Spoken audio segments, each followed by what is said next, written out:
everyone, welcome to my channel Tansuman Classes. So hello students, I hope you all are doing well. And today we read chapter number 7 and name of the chapter is Manufacturing Industries. So in this chapter we will focus on the industries, basically industries, and we will study about the different types of industries on the basis of raw material, on the basis of size, and on the basis of ownership.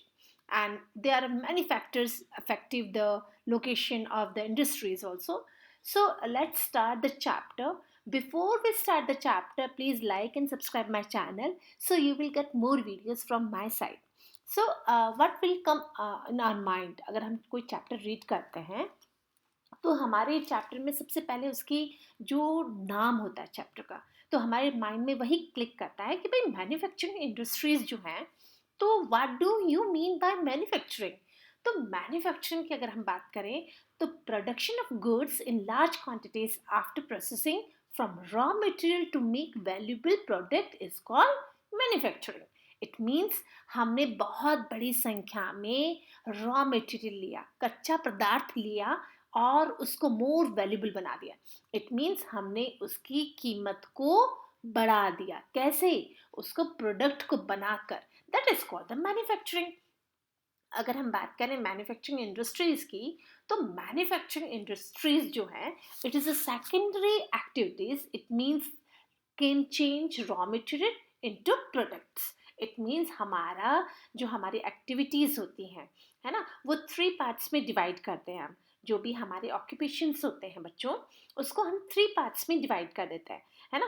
First sector primary sector होता है, ठीक है, जिसमें agriculture और agriculture based उसमें काम होता है। और सेकंड जो है वो आ जाता है मैन्युफैक्चरिंग। तो सेकेंडरी एक्टिविटीज़ में क्या होता है, रॉ मटेरियल को प्रोडक्ट में कन्वर्ट करना होता है। फॉर एग्जांपल अगर मैं आपसे बताऊं, एक पेपर मेड होता है, जो हमारा जो पेपर होता है, बुक का जो पेपर है, वॉट एवर किसी भी चीज़ का है, वो पल्प से बनता है, लुगदी से बनता है ना। और उसमें क्या क्या यूज़ होता है, उसमें वुड होती है यूज़, शुगर केन होता है ना। Cloth made from the cotton have value added to them in each stage of the manufacturing process. जैसे जैसे उसका मैन्युफैक्चरिंग प्रोसेस चलता है, हर एक स्टेज में उसकी वैल्यू बढ़ती चली जाती है।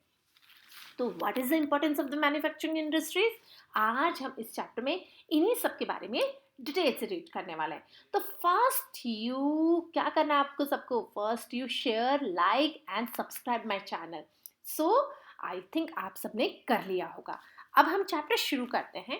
Many products from our primary activities such as mining and agriculture cannot be utilized without processing। हमारे जो एग्रीकल्चर प्रोडक्ट है ना बच्चा, जो माइनिंग होती है, उसको हम यूटिलाइज तब तक नहीं कर सकते जब तक हम उसको प्रोसेसिंग यूनिट में ना लाएं, and they have be converted into useful product.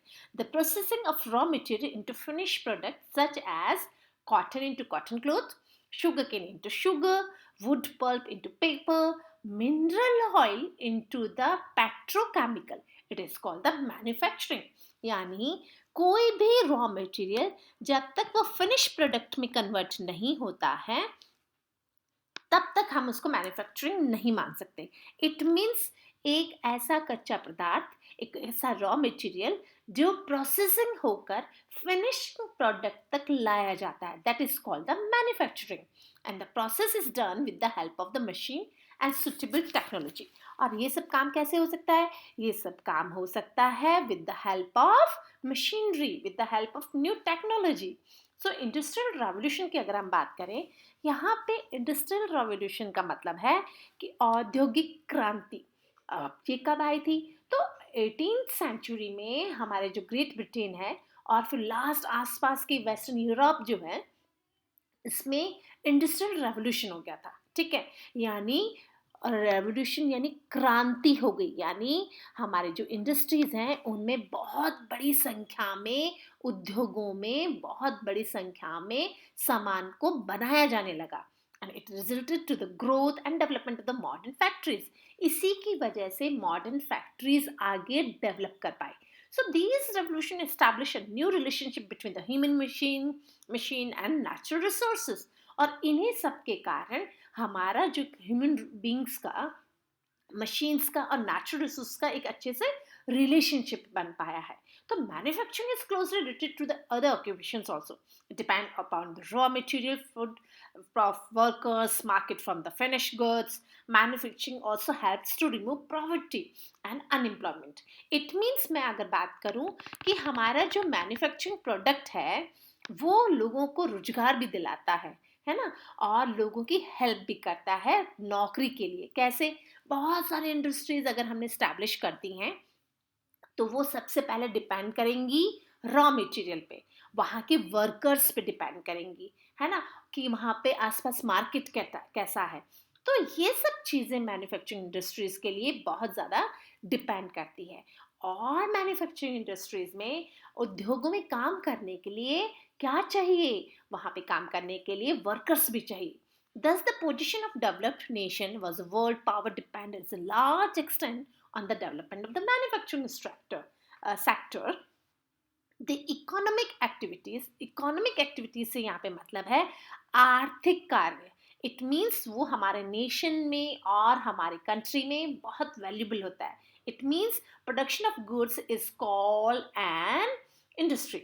यानी जो भी प्रोडक्शन होता है, बच्चों यहाँ पे बहुत ही सिंपल लैंग्वेज में दिया हुआ है कि कोई भी काम जो कि इकोनॉमिक एक्टिविटीज के तहत करा गया हो और इंडस्ट्रीज में किया जाता है तो वो कार्य हमारे इकोनॉमी को आगे बढ़ाने में बहुत ज़्यादा हेल्पफुल होता है.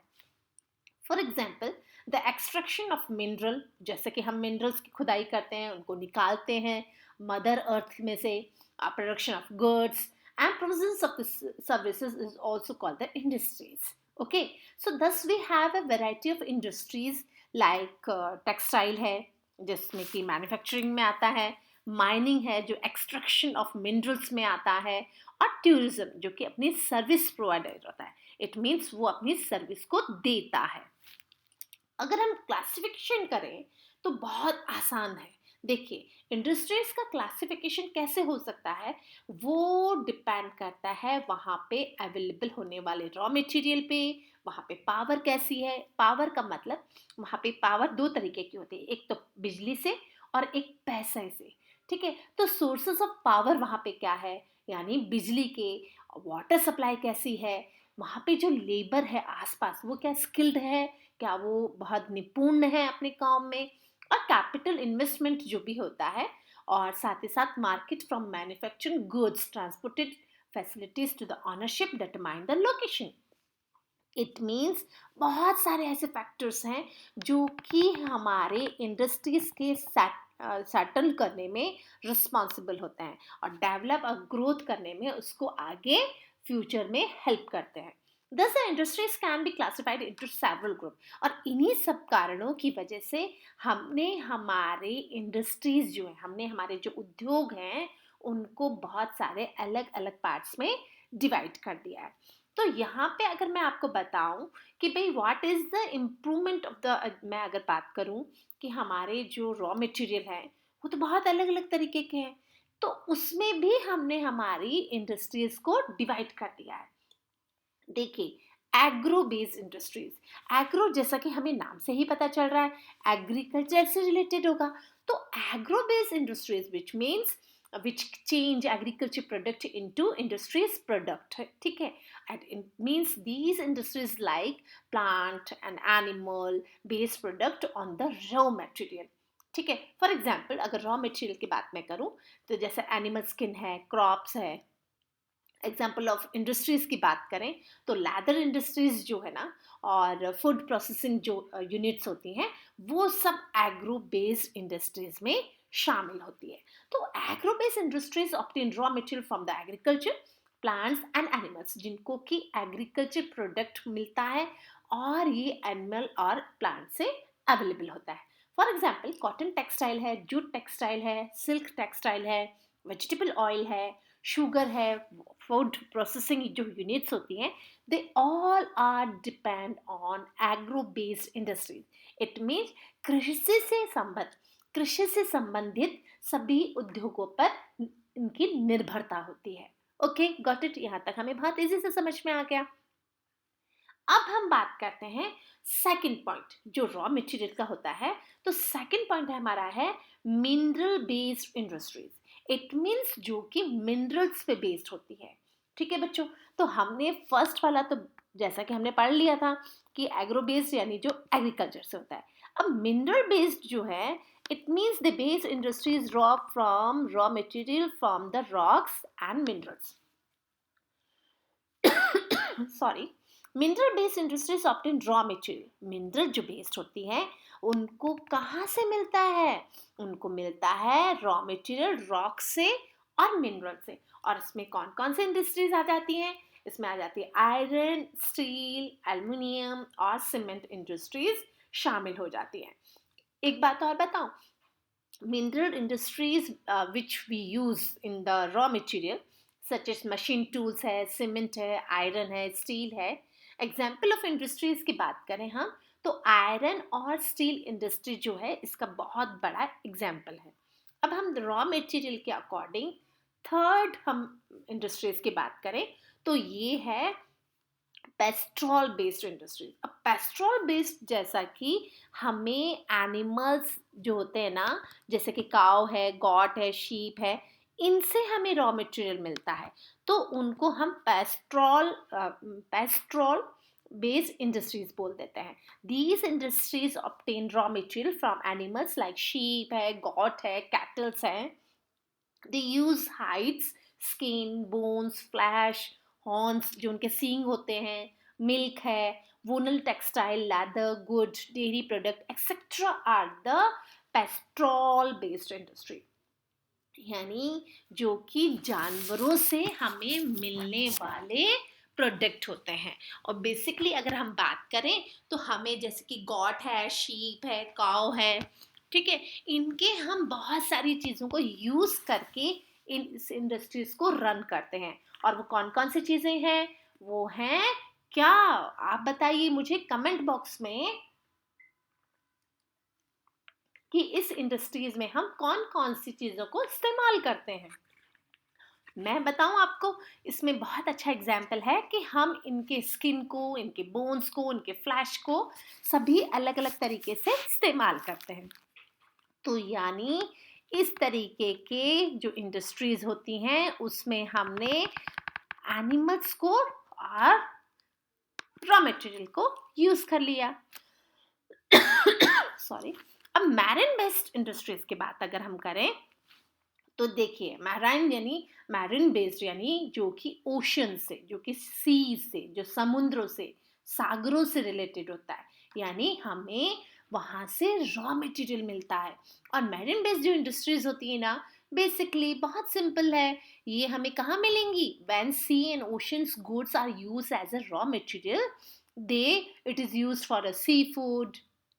जैसे कि रेफर्ड अगर हम बात करें तो हमें ओशन प्रोडक्ट से रॉ मटेरियल मिलता है, such as industries the process sea food and manufacture of fish also, है ना। फिश ऑयल जो बनता है ये भी हम इनका इस्तेमाल करते हैं। यानी जो कि सी फूड होता है उसको यूज करते हैं। बेसिकली ये उनके लिए एक रॉ मटेरियल का काम करता है। अब हम बात करते हैं फॉरेस्ट बेस्ड इंडस्ट्री। अब फॉरेस्ट बेस्ड इंडस्ट्रीज जो होती है ना बच्चों, ये एक ऐसी इंडस्ट्रीज है जहाँ से कि रॉ मटेरियल बहुत बड़ी संख्या में मिलता है। एंड फॉरेस्ट बेस्ड इंडस्ट्रीज हैं, ऑब्वियसली हमें वहाँ से ट्रीज मिलेंगी, बुशेस है, ग्रास है, और पेपर, कार्डबोर्ड बनाने के हमारे काम आता है, फर्नीचर बनाने के काम आता है। और फॉरेस्ट बेस्ड जो इंडस्ट्रीज होती हैं ये रॉ मटेरियल हमें इन्हीं इंडस्ट्रीज में फॉरेस्ट के आसपास मिल जाता है। ठीक है, अब हम बात करते हैं on the basis of size. देखिए मैं आपको बताऊं, हमने फर्स्ट क्या करा, क्लासिफिकेशन अगर हम इंडस्ट्रीज का करा कि there are 3 types of classification. ठीक है, तो हमने जो क्लासिफिकेशन करा था वो था first on the basis of raw material. It means हम अभी तक रॉ मटेरियल के बारे में पढ़ रहे थे कि कैसे उद्योगों को रॉ मटेरियल अलग अलग जगह से, अलग अलग इंडस्ट्री से मिलता है और फिर वो मैन्युफैक्चर करते हैं। अब हम बात करते हैं on the basis of size. यानी इट मीन्स हमारा जो इंडस्ट्रीज है वो साइज पे भी डिपेंड करती है. Size of an industry depend upon the amount of capital invested, number of labours employed and amount of good products. यानी हमारा जो साइज की अगर हम बात करें तो साइज के हिसाब से इंडस्ट्रीज अलग अलग तरीके की होती हैं. और ये इंडस्ट्रीज जो होती हैं ये डिपेंड करती है वहाँ पे लगाए हुए कैपिटल की. कैपिटल यानी बहुत सारा पैसा जो इन्वेस्ट करा गया है, लेबर जो होता है, एम्प्लॉय जो वहाँ पे काम करते हैं, तो इट मीन्स वो थोड़ा साइज में बड़ा होता है. अगर हम साइज की बात करें तो कॉटेज इंडस्ट्रीज. अब कॉटेज इंडस्ट्रीज क्या होता है? With the help of small tools and involving family members. अगर हम बात करें तो फॉर एग्जांपल खादी हुआ, हैंडीक्राफ्ट्स एग्जांपल हुआ, है ना. तो कॉटेज इंडस्ट्रीज यानी जहाँ पे कि रॉ मटेरियल, बेसिक टूल्स जो होते हैं इक्विपमेंट्स के, वो बहुत छोटे होते हैं, है ना. और मोस्टली ये रूरल एरियाज में करा जाता है. और हम बात करें कि ये फैमिली जो होती है ना, परिवार के जो लोग होते हैं वो इसमें शामिल होते हैं. and the product are mainly for the sale on the local market.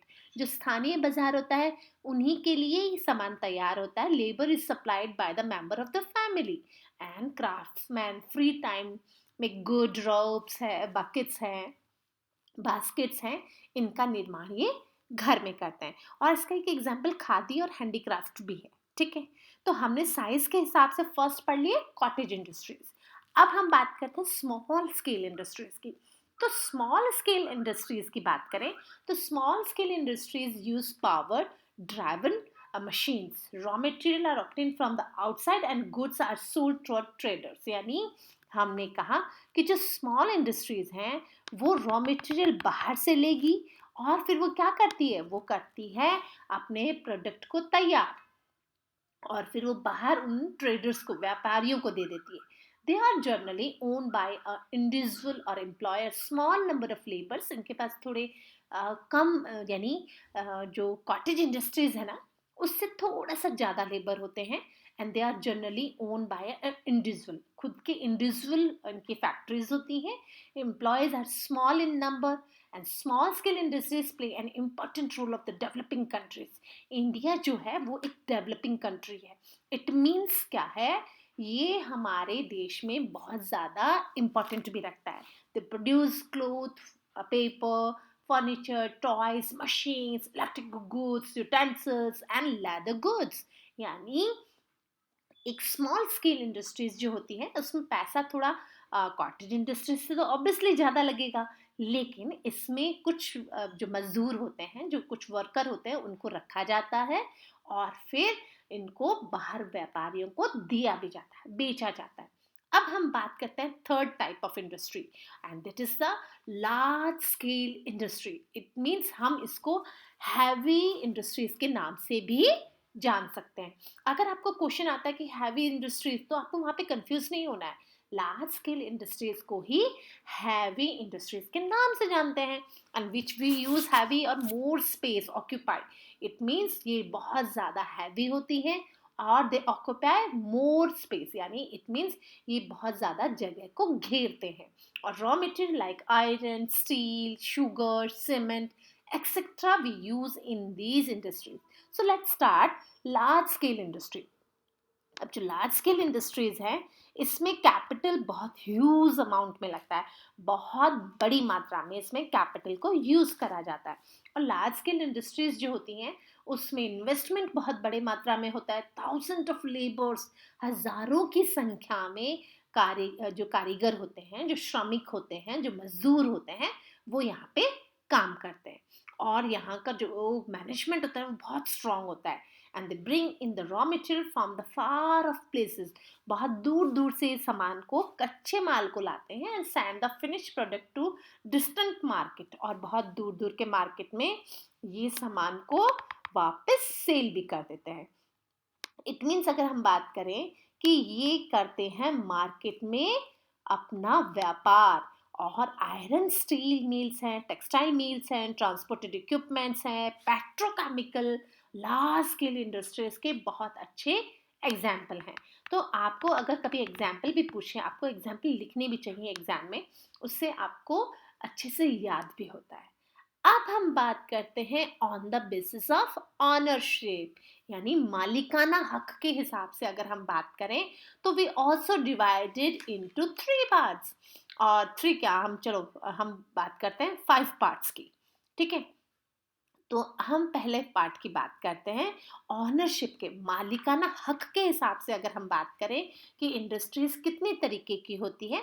तो फर्स्ट है प्राइवेट सेक्टर इंडस्ट्री। अब प्राइवेट सेक्टर इंडस्ट्रीज का मतलब है are owned and managed by an individual और a group of individuals. For example, जैसा कि मैंने कहा प्राइवेट होती है, इट मीन्स वो एक विशेष व्यक्ति के द्वारा संचालित होती है, यानी एक इंडिविजुअल व्यक्ति के द्वारा वो संचालित होती है। उसका कार्यक्रम जो होता है, उसका जो भी वर्क होता है, वहां पे हेड कौन होता है? प्राइवेट सेक्टर के व्यक्ति होते हैं, कुछ परिवार के लोग होते हैं। एग्जाम्पल की बात करें तो रिलायंस इंडस्ट्रीज है, Tata steel and Hindustan motors है, ये सब प्राइवेट सेक्टर इंडस्ट्रीज हैं। तो own and operate by individuals और group of individuals. For example, इसमें अगर हम बात करें तो डाबर भी आ सकता है, बजाज इंडस्ट्रीज भी इसमें एक अच्छा एग्जाम्पल है। अब हम बात करते हैं पब्लिक सेक्टर की। तो पब्लिक सेक्टर यानी owned and operated by the government agencies. For example, जैसे GAIL है ना, पब्लिक सेक्टर इंडस्ट्रीज जो ओन करते हैं, उसमें भी हम एक बात बताएं आपको, इसमें क्या होता है? पब्लिक सेक्टर इट मींस जो ओन होती हैं किसके द्वारा? Operated by the government, central और स्टेट गवर्नमेंट दोनों के द्वारा। और द एजेंसीज भी इसमें शामिल होती हैं, जैसे कि भिलाई प्लांट है ना, भारत हैवी इलेक्ट्रिकल इंडस्ट्रीज को इसमें हम शामिल कर सकते हैं। और अच्छा एग्जाम्पल अगर हम बात करें तो इसमें पब्लिक सेक्टर जो इंडस्ट्रीज होती है ना, वो भी बहुत अच्छे एग्जाम्पल इसमें हम शामिल करते हैं। अब जॉइंट सेक्टर इंडस्ट्रीज, यानी जॉइंट सेक्टर इंडस्ट्रीज वो इंडस्ट्रीज हैं जो mostly jointly by the private firm और गवर्नमेंट एजेंसीज। इट मीन्स वो प्राइवेट और गवर्नमेंट दोनों एजेंसियों के द्वारा जॉइंट होती है, which are jointly run by the state, individual और a group of individual. For example, oil हुआ, हिंदुस्तान जो है ना, ऑयल इंडिया हुआ। तो जॉइंट सेक्टर की बात करें तो गुजरात जो है केमिकल लिमिटेड है, पंजाब में नेशनल बैंक है, ऑल ऑयल इंडिया लिमिटेड जो है, ये सब जॉइंट सेक्टर के, जिसमें कि क्या होता है? इंडिविजुअल जो व्यक्ति होते हैं वो manage jointly by the private firms और द गवर्नमेंट एजेंसीज। अब हम बात करते हैं कोऑपरेटिव सेक्टर की। देखिए बच्चों, कोऑपरेटिव सेक्टर क्या है? ये है इंडस्ट्रीज ऐसी जो मैनेज होती हैं ग्रुप ऑफ पीपल्स के द्वारा। It means are own and operated by the producers और supply of the raw material, workers of the both of the pool in the resources and the share the profit of the, profit हो चाहे losses हो, proportion जो होता है उनका, है ना। और such as the sugar industries जैसे कि महाराष्ट्र में है, कॉयर इंडस्ट्रीज जो है वो केरला में है। तो हम बात करते हैं कोऑपरेटिव सेक्टर इंडस्ट्रीज की, जो कि मैनेज होती हैं ग्रुप ऑफ पीपल्स के द्वारा। आपको जो भी अगर कभी लिखना हो तो आप इतना ये शो कर सकते हैं। और जो मेंबर्स होते हैं, members are producers of raw material. For example, यहाँ पे दिया हुआ है हैंडलूम, फूड प्रोसेसिंग यूनिट जो कि डेयरी प्रोडक्ट है, अमूल इसका बहुत अच्छा एग्जाम्पल है। अब मैं बात करती हूँ मल्टीनेशनल कॉरपोरेशन की। तो मल्टीनेशनल, जैसे कि हमें नाम से ही पता चल रहा है कि इसमें कोलैबोरेशन होता है, किसके द्वारा? फॉरेन इन्वेस्टर होते हैं। इट मींस बाहर के जो लोग होते हैं वो अपना पैसा इसमें इन्वेस्ट करते हैं। और कौन कौन सी इंडस्ट्रीज हो जाती हैं? 2 और मोर कंट्रीज इसमें शामिल होती हैं जो मैनेज करा जाता है काम। For example, Maruti Suzuki limited जो है इंडिया में, कोका कोला कंपनी जो है, ये मल्टीनेशनल कंपनियां होती हैं, यानी मल्टीनेशनल कॉरपोरेशन के द्वारा इनका गठन होता है। और हम बात करें, देखिए इन कंपनियों में क्या होता है, बहुत सारी चीज़ें इफेक्ट भी करती हैं। देखिए, जब भी आप कभी इंडस्ट्रीज को सेटअप करते हैं ना, उसके लिए बहुत सारी चीज़ें देखी जाती हैं। उसके लिए लोकेशन देखी जाती है और कई ऐसे फैक्टर्स, कई ऐसे कारण होते हैं जो कि इसको अफेक्ट करते हैं। तो there are many factor affective the location of the industries. अगर हम फर्स्ट फैक्टर की बात करें, देखिए मैं आपको ये रीड करा देती हूँ। Industries are located only such places where raw material are easily available and goods can be easily sold at the lowest possible cost। यानी बहुत कम खर्चा हो, आसपास कच्चा पदार्थ मिले और जो लोकेशन हो वो ऐसी हो कि जहाँ पे हर कोई पहुँच सके। और many geographical, historical, economic, human, political influence, और हमारे जो भौगोलिक है, ऐतिहासिक है, आर्थिक रूप से जो है, राजनीतिक तरीके से बहुत सारे ऐसे इफेक्टिव मैनर्स होते हैं जो कि फैक्ट्रीज की लोकेशन को इफेक्ट करते हैं। For example, large areas of level land, यानी जो फिजिकल फीचर्स में शामिल होता है। भाई बराबर की ज़मीन चाहिए ना, समतल ज़मीन चाहिए। अब किसी भी इंडस्ट्रीज को जब आप स्टैब्लिश करते हो तो आपको लेवल लैंड चाहिए, रेगुलर और assured supply of raw material. देखिए कंपनियों में अगर हम कोई इंडस्ट्रीज खोलते हैं तो वहाँ पे हमें रॉ मटेरियल जो होता है ना बच्चों, वो तो सबसे पहले ज़रूरी है। क्योंकि अगर रॉ मटेरियल पास में ही होगा तो उसकी जो कॉस्टिंग होती है ना वो थोड़ी सी कम हो जाती है। ठीक है, और साथ ही साथ में उस प्रोडक्ट का वैल्यू भी उसमें डिपेंड करता है। चीप एंड एक्विड पावर सप्लाई, आपको पता है बहुत सस्ती पावर सप्लाई मिलनी चाहिए। सरकार की तरफ से इसमें कहीं ना कहीं छूट भी दी जाती है। गवर्नमेंट जो होती है वो पावर सप्लाई रेगुलर दे ताकि इंडस्ट्रीज में काम इजीली करा जा सके। फिर फोर्थ की बात करें, supply of labours at reasonable wages. देखिए जो कंपनियों में लेबर काम में लगाए जाते हैं तो वो भी तो हमें सस्ते मिलने चाहिए, तभी तो वो काम कर पाएंगे और तभी हम क्या, उनके जो वेजेस होते हैं वो हमारी जेब पर भारी ना पड़े। ठीक है, अब हम बात करते हैं नेटवर्क ऑफ ट्रांसपोर्ट। जब आपका सामान बन गया, जब आपको रॉ मटेरियल बन गया, आपको पावर सप्लाई भी है, आपको पानी की भी सप्लाई है, आपको लेबर भी बहुत अच्छा मिल गया, तो अब आपको उस बने हुए सामान के लिए ट्रांसपोर्ट करने के लिए भी रीजनेबल रेट्स रखनी होंगी। और आसपास आपको बहुत ज़्यादा अच्छे मार्केट की भी ज़रूरत पड़ेगी ताकि वो सामान आप बेच सके। और some industries like paper need large quantity of water. और कुछ तो ऐसे इंडस्ट्रीज होती हैं जिनको पानी की बहुत ज़्यादा ज़रूरत होती है। Thus industries are usually near rivers, canals और लेक्स। है ना, पानी की ज़्यादा ज़रूरत होगी तो वो पानी के आसपास वाली जगह को ही चुनेंगे। Availability of capital for banks and the government, और गवर्नमेंट ने आजकल तो लोन शुरू कर दिए हैं बड़ी बड़ी इंडस्ट्रीज को, बहुत ह्यूज अमाउंट में लोन दिया जाता है। और गवर्नमेंट पॉलिसीज देखिए बेटा, गवर्नमेंट एक ऐसी चीज़ है ना जिसकी नीतियों के हिसाब से इंडस्ट्रीज स्टैब्लिश करी जाती है। इट मीन्स जो गवर्नमेंट पॉलिसी होती है ना वो भी उनके फेवर में होनी चाहिए। अब हम बात करते हैं इंडस्ट्रियल सिस्टम की। देखिए इंडस्ट्रियल सिस्टम की बात करें ना तो मैन्युफैक्चरिंग जो इंडस्ट्रीज होती है ना depend on A system is known as the industrial system, and this system consists input, process and output। यानी हमने हमारा कुछ सामान फैक्ट्रीज में डाला, लगाया, उसको प्रोसेस किया और फिर उसमें से आउटपुट निकलेगा।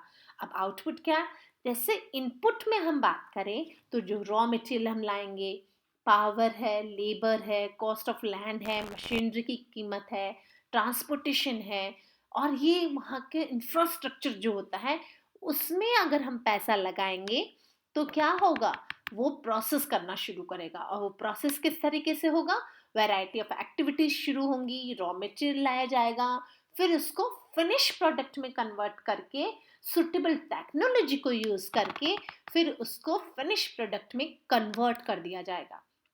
जब फिनिश और फाइनल प्रोडक्ट बन जाता है तब हम उससे इनकम अर्न कर सकते हैं। और वो इनकम कैसे अर्न करी जा सकती है, वो इनकम अर्न करी जा सकती है उसको बेच के, after its sale. For example अगर हम कॉटन टेक्सटाइल की बात करें तो देखिए कॉटन टेक्सटाइल जो है ना वो बहुत बड़े एरिया को कवर करती है।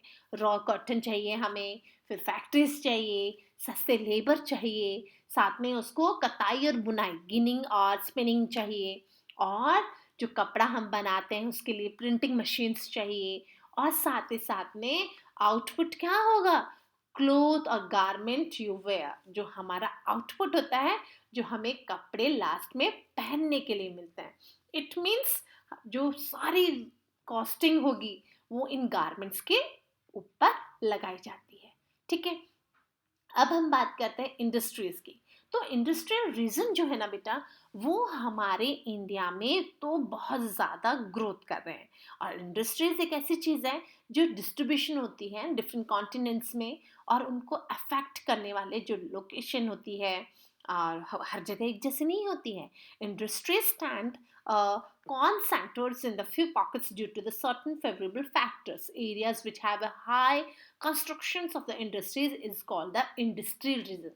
गवर्नमेंट ने कुछ ऐसे इंडस्ट्रियल रीजन सेटअप किए हैं जिससे कि लोगों को रोजगार मिले, वहाँ पे कच्चा माल मिले, और साथ ही साथ में फाइनल फिनिश प्रोडक्ट भी वहाँ से ट्रांसपोर्ट आसानी से किया जा सके। तो मेन इंडस्ट्रियल रीजन की अगर हम बात करें, मैप नंबर 15 में आपको मैं अभी समझाती हूँ। The area around the great lakes of the eastern north America, and area around the sea north on the western and central Europe and around Moscow in the Russia। Asia में अगर हम बात करें तो ईस्ट एशिया की, जिसमें कि Japan है, चाइना है, कोरिया है, जो कि बहुत ज़्यादा बड़े इंडस्ट्रियल रीजन है। देखिए अब आपको चाइना, ये जो सारे ये वाले जो डार्क ब्राउन में ये ग्रेइश कलर में है, ये सारे वर्ल्ड के इंडस्ट्रियल रीजन है। अगर हम बात करें इंडिया की तो ये हमारे लिए ज़्यादा समझना आसान होगा। ये लुक एट दिस मुंबई, और ये रहा कोलकाता। ठीक है, यानी बहुत बड़ी संख्या में हमारे इंडस्ट्रियल रीजन हैं। और फिर साथ ही साथ में ये रीजन्स में कौन कौन से हमने जो प्रोडक्ट हैं वो हम करते हैं यूज़। देखिए हमने कहा जो हमारे नेशनल जो बात करें तो हमारे जो इंडस्ट्रीज हैं वो बहुत बड़ा एरिया कवर करती है। मेजर इंडस्ट्रियल रीजन जो हैं इंडिया की अगर हम बात करें, hinterlands of the ports of the Kolkata, Mumbai and Chennai, यानी हमारे जो अधिकांश जो हमारे काम होते हैं वो तीन मुख्य पोर्ट से होते हैं, और वो है कोलकाता, मुंबई और चेन्नई। तो ब्रिटिशर्स जो थे ना, इन्होंने clusters of hinterlands provided raw material, power और अ मार्केट। आपको पता है ब्रिटिशर्स जो भी आए तो कोलकाता, मुंबई और चेन्नई को ही उन्होंने क्यों चूज किया? Yes, there will be one more question, क्योंकि ये पोर्ट एरियाज थे, यहाँ से सामान को लाना और ले जाना बहुत इजी रहता था। That's why they chosen this places. तो मेजर इंडस्ट्रियल रीजन की बात करें हम इंडिया के, हुगली इंडस्ट्रियल रीजन। अब ये हुगली की बात आ रही है, दैट मीन्स ये कोलकाता का एरिया है। कोलकाता के इंडस्ट्रियल रीजन की बात करें तो यहाँ पे कॉटन का बहुत बड़ी संख्या में कॉटन इंडस्ट्रीज हैं। मुंबई पुणे इंडस्ट्रीज की बात करें तो यहाँ पे भी कॉटन इंडस्ट्रीज बहुत ज़्यादा है। अहमदाबाद बड़ोदरा इंडस्ट्रियल रीजन है। मदुरई, कोयम्बटूर, मैंगलुरु इंडस्ट्रियल रीजन है। छोटा नागपुर प्लेटू जो है वो भी बहुत बड़ा एक इंडस्ट्रियल रीजन है। और नेशनल कैपिटल टेरिटरीज की बात करें तो यहाँ पे भी इंडस्ट्रियल रीजन बहुत ज़्यादा ग्रोथ कर रहे हैं। अब हम डिस्ट्रीब्यूशन की बात करें, जो हमारी इंडस्ट्रीज हैं जो इंडिया की है, तो फर्स्ट हम बात करते हैं the industries which we read about in this chapter is basically iron and steel industry and cotton textile industries की बात करें, और साथ ही साथ हम बात करेंगे इंफॉर्मेशन टेक्नोलॉजी इंडस्ट्री। देखिए आयरन और स्टील इंडस्ट्रीज की मैं बात करूँ ना, मैं आपको एक शॉर्ट फॉर्म में बताऊं, टाटा आयरन और स्टील कंपनी जो है, जिसको कि हम टिस्को के नाम से भी जानते हैं, was the only one iron and steel industry. ठीक है, जो कि हमारे कहाँ पे है, इंडिया में है। Till independence it is located in the Jamshedpur, and steel producing center is spread over the start of the West Bengal, Jharkhand, Orissa, Chhattisgarh की हम बात करते हैं। इंडस्ट्रीज जो हैं आयरन और स्टील इंडस्ट्रीज हैं, ये क्या करती है, बेस होती है किसके लिए, ऑल इंडस्ट्रीज। देखिए जब भी कोई इंडस्ट्रीज सेटअप होती है ना, तो वहां पे कोई ना कोई टूल्स का इस्तेमाल किया जाता है, और ये सब कहाँ बनते हैं, आयरन और स्टील इंडस्ट्रीज में बनते हैं।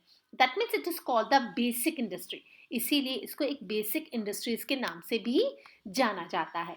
और आपको एक और इंटरेस्टिंग फैक्ट बताऊं, स्टील और आयरन इंडस्ट्रीज होती है ना, use as a raw material for these industry, other industries के लिए वो रॉ मटेरियल होता है। This is called known as the feeder industry, इसीलिए इसको फैडर इंडस्ट्रीज के नाम से भी जाना जाता है।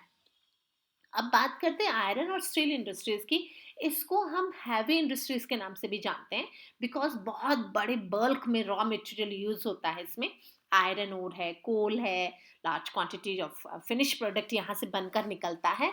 और आयरन और स्टील इंडस्ट्रीज जो होती है ना बच्चों, ये हमारी लाइफ में बहुत बड़ा इम्पोर्टेंट रोल प्ले करती है, क्योंकि हमारे लिए क्या है, हमारे देश के लिए भी एक बहुत ज़्यादा ग्रोथ कर रहा है, डेवलप्ड कर रहा है, और मॉडर्न सिविलाइजेशन में हम एंटर कर रहे हैं। That means the metal is widely used to market in machines, tools, variety of durable goods in our daily life. और इनपुट की बात करें तो आयरन और स्टील इंडस्ट्रीज है, उसमें आयरन ओर जो कि कच्चा लोहा होता है, कोल है, लाइमस्टोन है, चूना पत्थर जो है, मैग्नीज है, लेबर है, कैपिटल है, ये सब उसके इंफ्रास्ट्रक्चर को बनाने में एक तरीके से इनपुट का काम करते हैं। और प्रोसेस कैसे होता है, तो प्रोसेस की बात करें तो आयरन ओर जो होता है ना, मेकिंग स्टील, यानी इसको स्टील बनाने में यूज करा जाता है ना। Iron ore is usually smelted in a blast furnace and output obtained is iron and steel. और बड़े बड़े इसमें ना मशीनों में इनको डाला जाता है, भट्टियों में इनको चढ़ाया जाता है, और फिर उससे हमें आउटपुट क्या मिलेगा, आउटपुट हमें मिलता है आयरन एंड स्टील। अब जो मोल्टन आयरन होता है ना, उसको हम अलग अलग तरीके से सेपरेट कर सकते हैं। फॉर एग्जाम्पल, जैसे कुछ होता है पिग आयरन जिसे बोलते हैं, जिसे कि माउल्ड करके बनाया जाता है। और जो स्टील होती है ना, वो बहुत इंपॉर्टेंट होता है due to its hardness, its strength होती है, ड्यूरेबिलिटी होती है इसमें, लचक होती है, इसकी आयु अच्छी होती है। और स्टील की बात करें तो 80 करोड़ टन प्रोडक्शन होता है। Next important engineering metal aluminium, just 2 crore tonne. तो इंडस्ट्रियल रेवोल्यूशन की बात करें, औद्योगिक क्रांति की अगर हम बात करें बच्चों, तो यहाँ पे आयरन और स्टील इंडस्ट्री के डेवलपमेंट, रैपिड डेवलपमेंट की वजह से ही इंडिया में जो इंडस्ट्रियल रेवोल्यूशन हो पाया।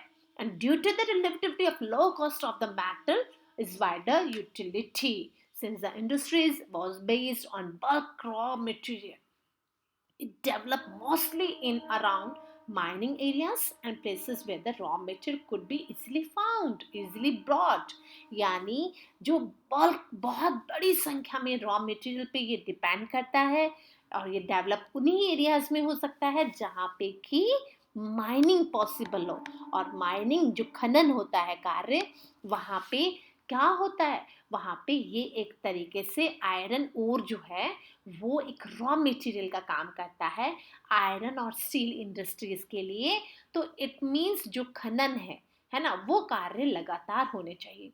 और many countries have developed iron और steel mills, some of them have their own raw material while other import. किसी के पास रॉ मटेरियल है और कुछ क्या करते हैं, इम्पोर्ट भी करते हैं।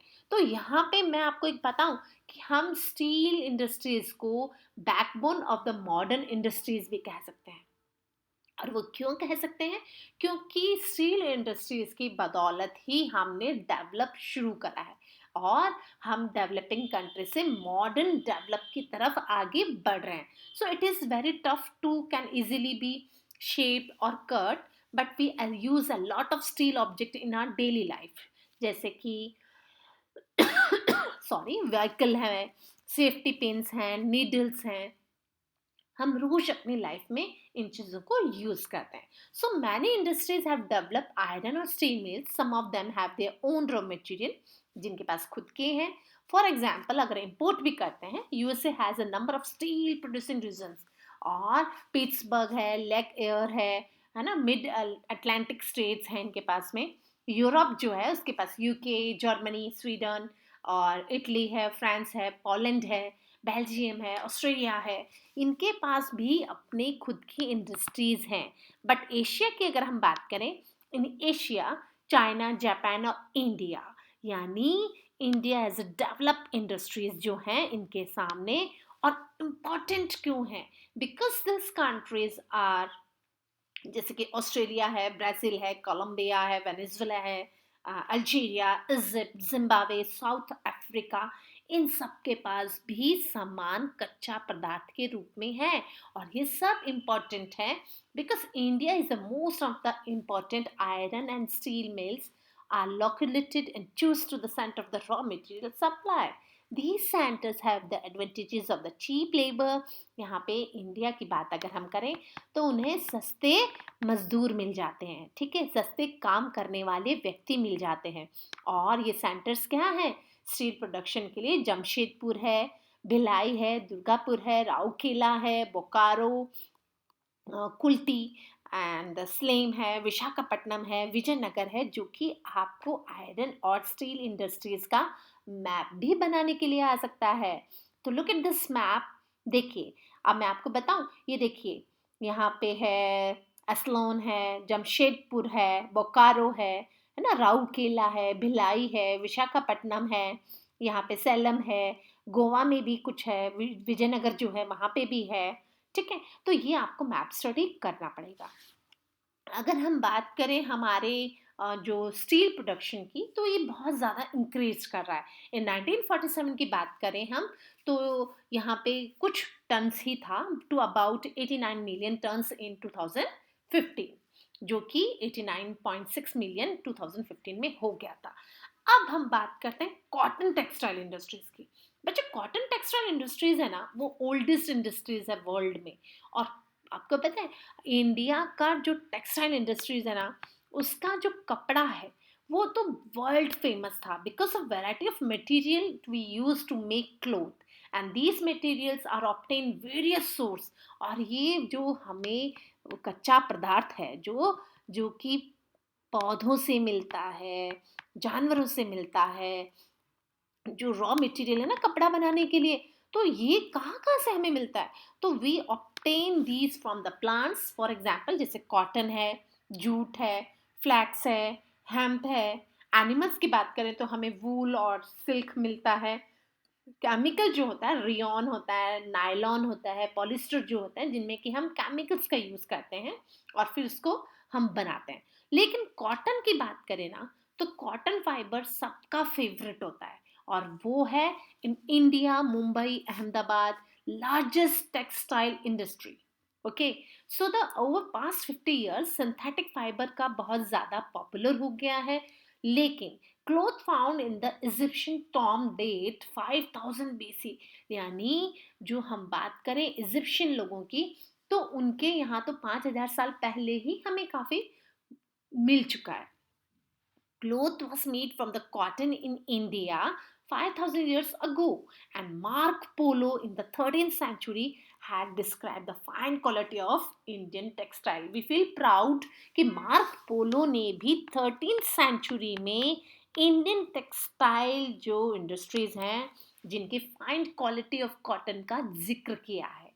और आपको यहाँ पे पूछा भी जा सकता है, कॉटन टेक्सटाइल एक ऐसी इंडस्ट्रीज है जहाँ पे कि आपको 2 और 3 मार्क्स का क्वेश्चन बनता है। तो cotton clothes are made of the handlooms before the industrial revolution. The rapid development of cotton textile industries का बहुत ज़्यादा विकास हुआ। और cotton textile industries, look at this map, आपको पूरा भरा हुआ मिलेगा ये, ठीक है।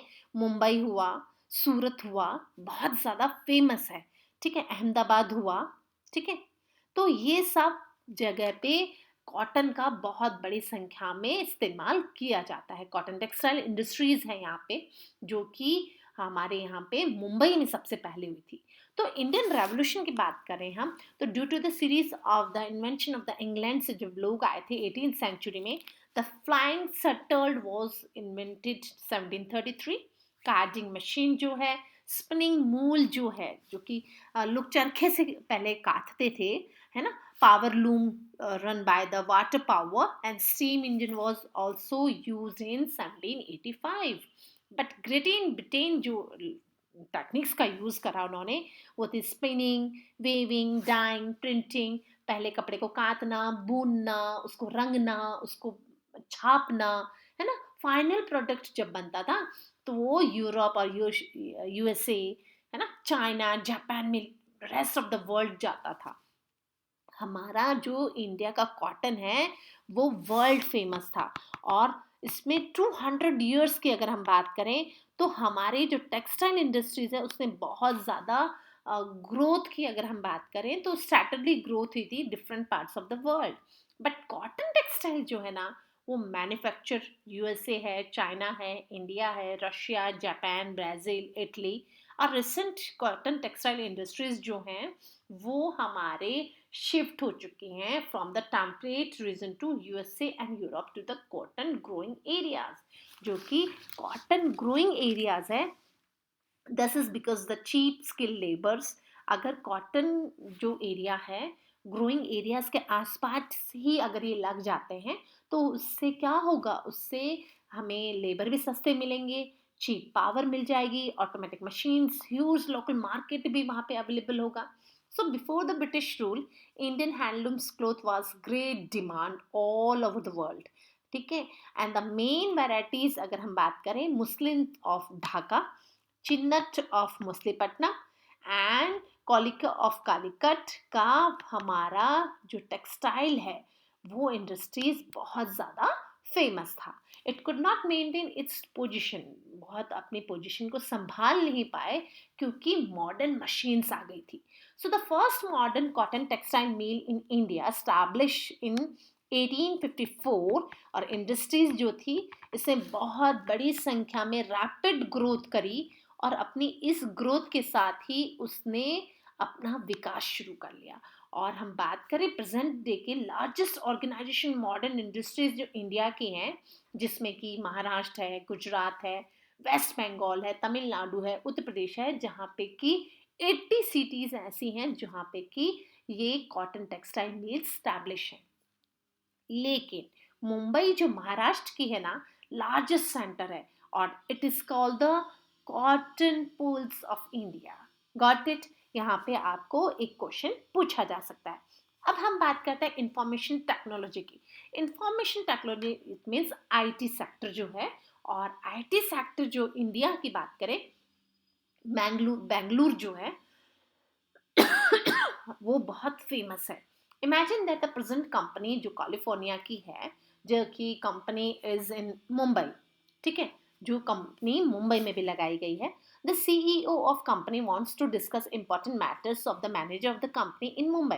ही does not have the time to travel all the way to Mumbai. In such situation the CEO would have to the video conferencing.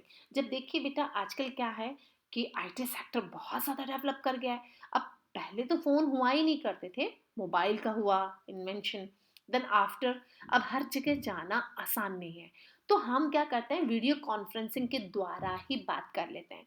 So they both would have a video camera, microphone, speakers attach and representative computers, respective computers भी इसमें काम करते हैं।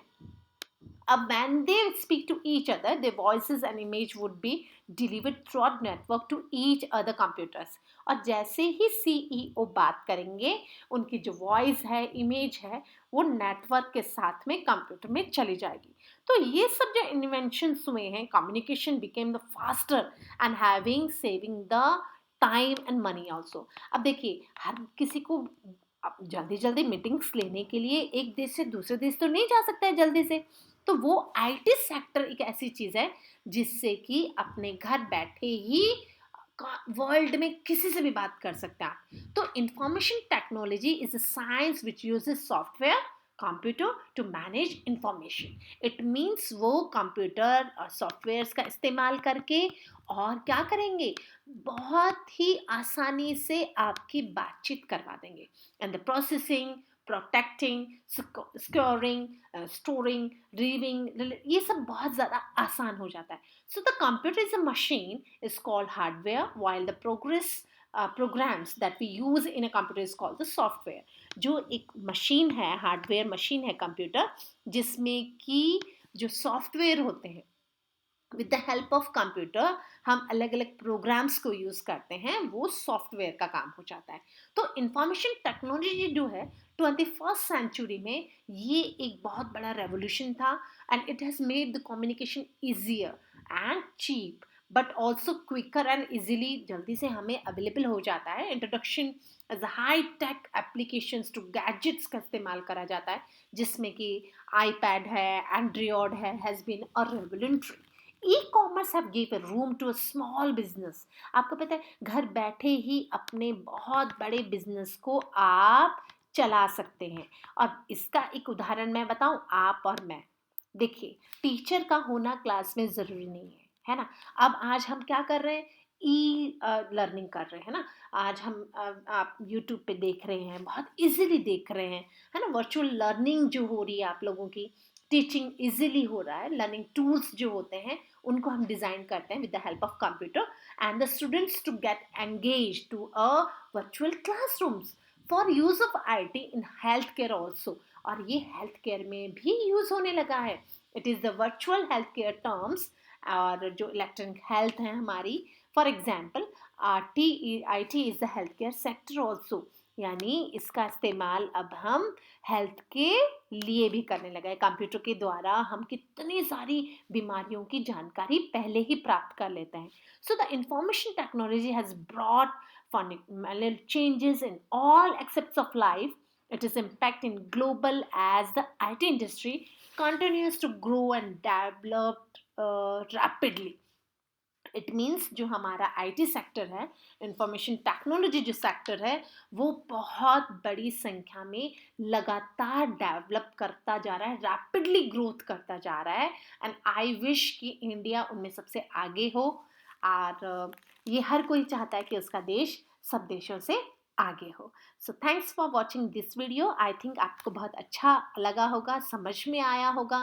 और फिर भी अगर आपको कोई डाउट है, right in A comment box, and like and subscribe my channel and share it with your friends also, so they also learn and how to understand the chapter, है ना. इट इज़ वेरी इजी, आप लोगों को समझ में आएगा और interesting भी लगेगा. So thanks for watching this video. Like and subscribe my channel. Thank you. Good day.